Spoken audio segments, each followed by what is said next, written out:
The second day of CES is still dedicated only to the media, so it's been a long day of press conferences.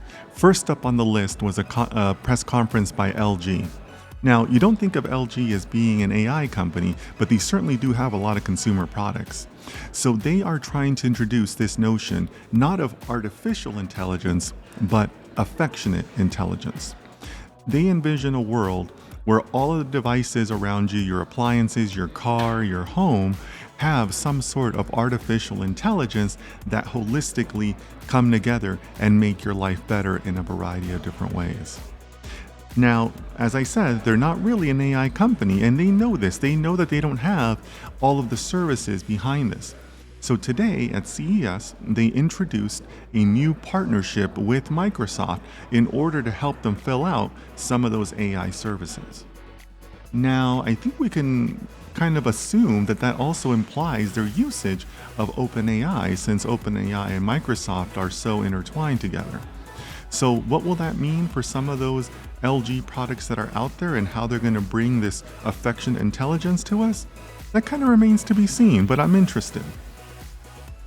Now, whenever we're talking about all of these items being brought together in that manner, kind of all the tools and technology around you, it certainly might raise some data privacy concerns in a lot of consumers.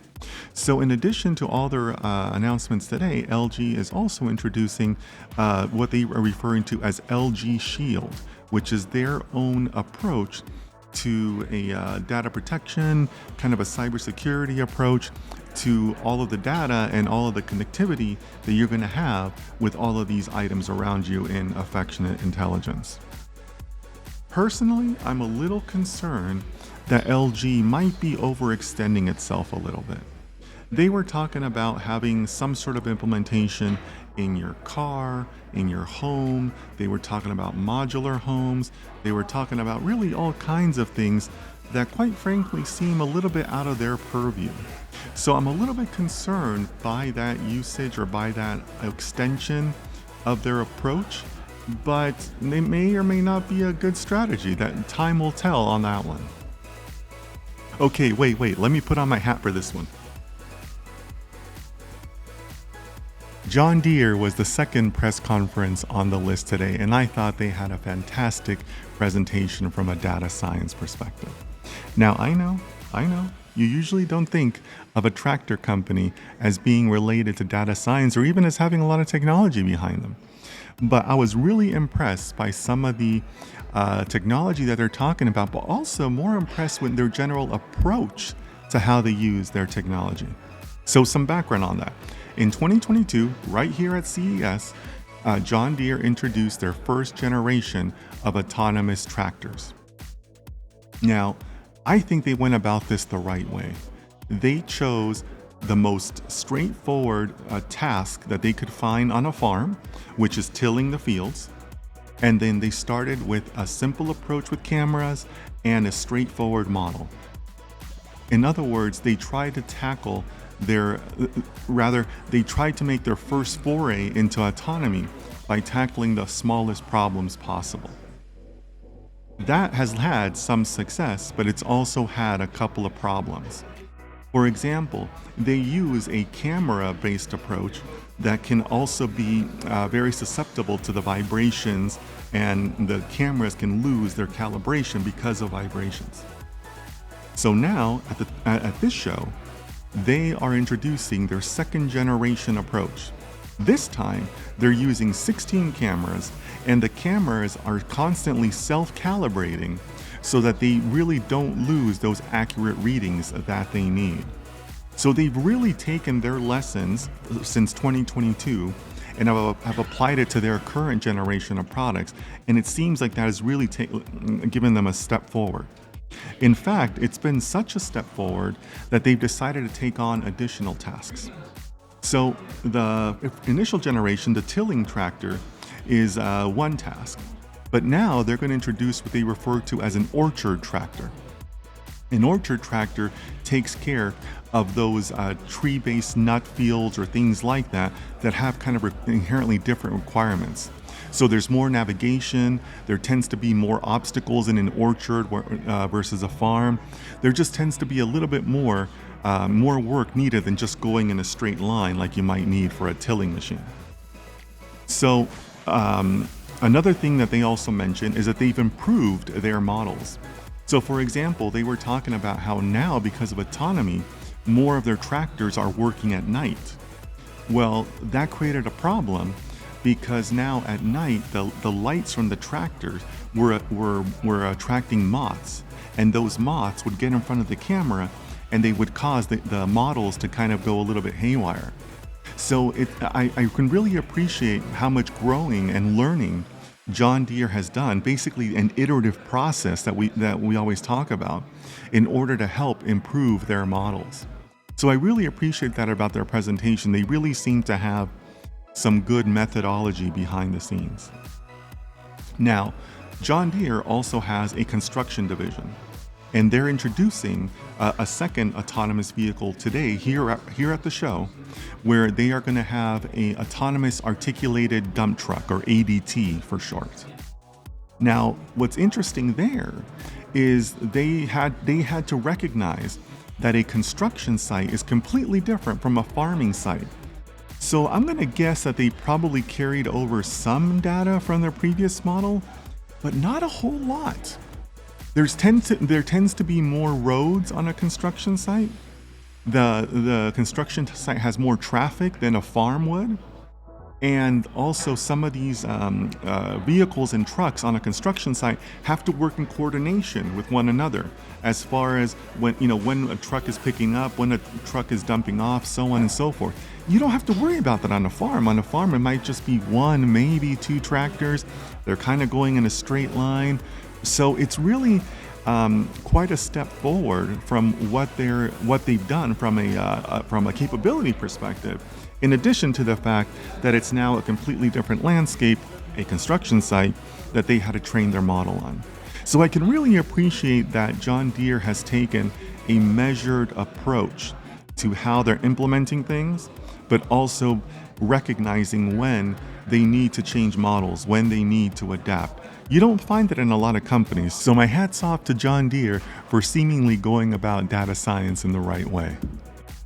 The afternoon closed out with two more presentations from Toyota and Samsung, and I have to say I kind of have mixed feelings on both of them. The Toyota presentation was very short, no more than 15 minutes, and mostly focused on this project named Woven City. It's a project that they introduced when they previously presented at CES, but now they're finally ready to announce that people will start moving in this year. However, it's only going to be 2,000 residents, and some of those residents are going to be Toyota employees. It's not exactly open to the general public around the world. It's not exactly clear how AI is being used in the project, if at all, so we'll see how that plays out.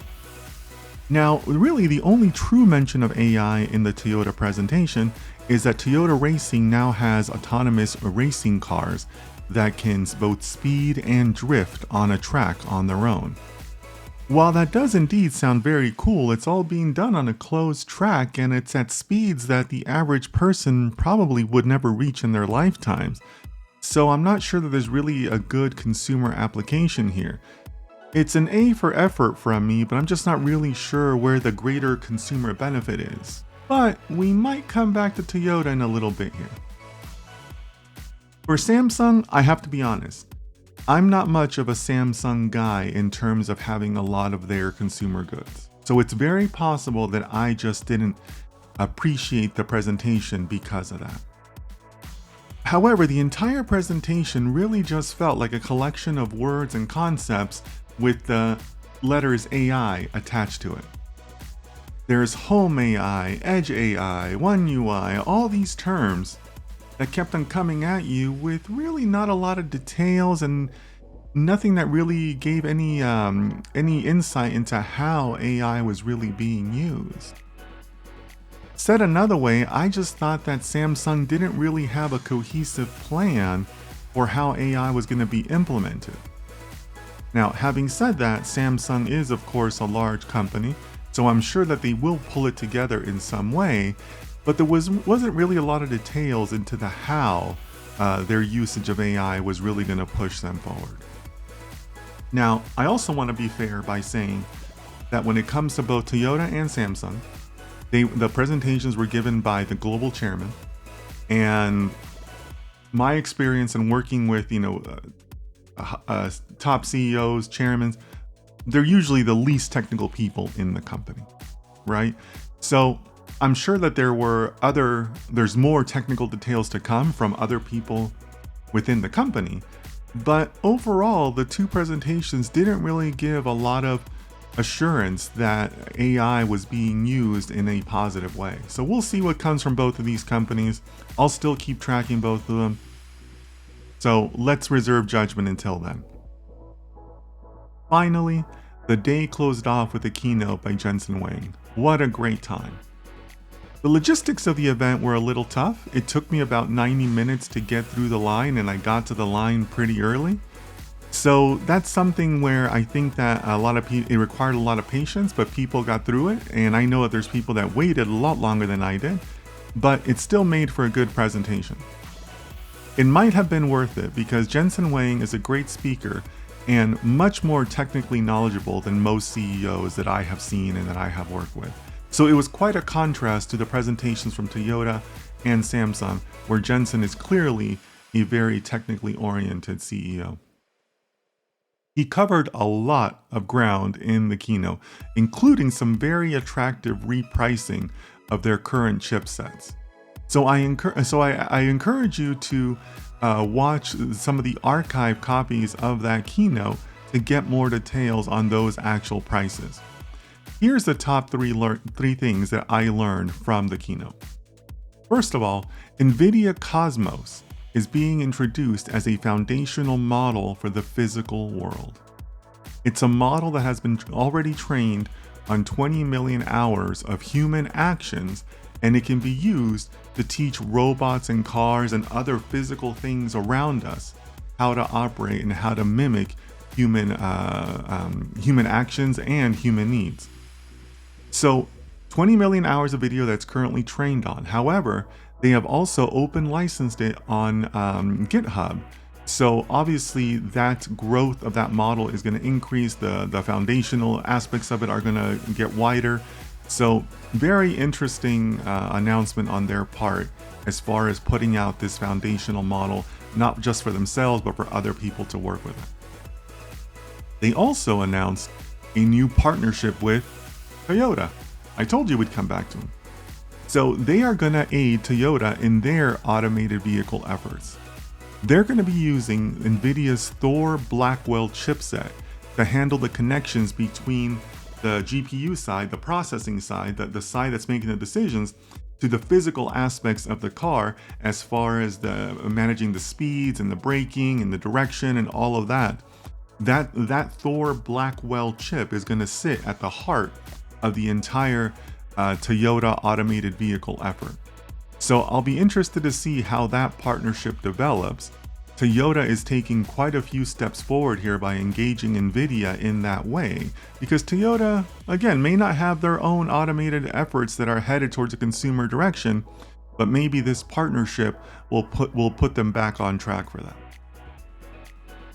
Finally, the third thing that caught my eye is Project Digits from Nvidia. It's their latest supercomputing effort in an incredibly small form factor. I would put it at about the size of a Mac Mini, kind of in between the bigger generation of Mac Mini and the new really small one. It fit in the palm of his hand, and it's so new. And according to the keynote, one of the most powerful supercomputers they've made. But it's so new that the chipset that runs it is still in stealth mode and unnamed. So there's going to be more information coming out from Project Digits, and it probably won't be called Project Digits in release. But I thought that was really interesting in the sense that it kind of rounded out all of the client segments that Nvidia is providing chipsets for. They have a little bit of their consumer side, some partnerships, and then for more of their supercomputing efforts, which is obviously a completely different client. So it was good to see that Nvidia presented a very rounded out examples of the different client segments that they're trying to serve in the near future. So there you have it. That was my day 2 at CES. What did you think? Are you excited about the new Nvidia chipsets? Let me know in the comments below, and I'll see you next time.